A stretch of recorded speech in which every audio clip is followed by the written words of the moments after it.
আসসালামু আলাইকুম দর্শক, গত ভিডিওতে আমরা কথা বলেছিলাম মরিচ গাছের গোড়া পচা ও ঢলে পড়া রোগ সম্পর্কে। আজকের ভিডিওতে আমরা কথা বলবো মরিচ গাছের জাতীয় সমস্যা নিয়ে, অর্থাৎ পাতা কোঁকড়ানো বা লিফ কার্ল যেটাকে বলে। দর্শক, আমাদেরকে প্রথমে একটা জিনিস বুঝতে হবে যে মরিচ গাছের পাতা কয়টি কারণে কুঁকড়ে যেতে পারে। তা না হলে সচরাচর আমরা যে ভুল কাজটি করি, যে কারণে মরিচের গাছের পাতা কুঁকড়িয়ে যায় সেই ওষুধ না প্রয়োগ করে আমরা ভুল ওষুধ প্রয়োগ করি।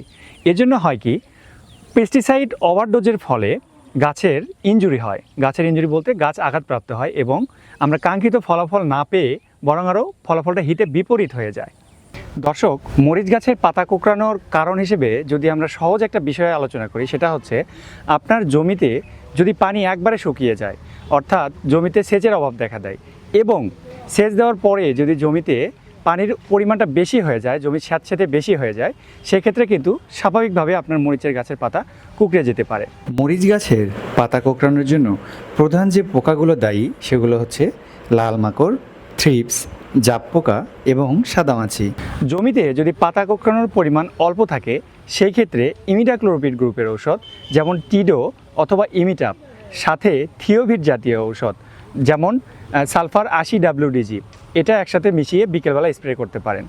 আর যদি আক্রমণের পরিমাণ বেশি হয় সেই ক্ষেত্রে ওবেরন অথবা ভার্টিমেক অথবা পেগাসাস এর সাথে থিওভিট জাতীয় ঔষধ মিশিয়ে একত্রে আপনাকে বিকেলবেলা স্প্রে করতে হবে।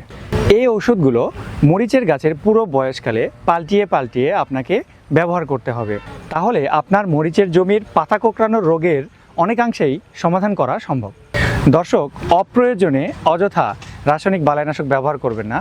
আপনার মূল্যবান সময়, কষ্টে অর্জিত টাকা এবং শ্রম নষ্ট করবেন না এবং সাথে পরিবেশও নষ্ট করবেন না।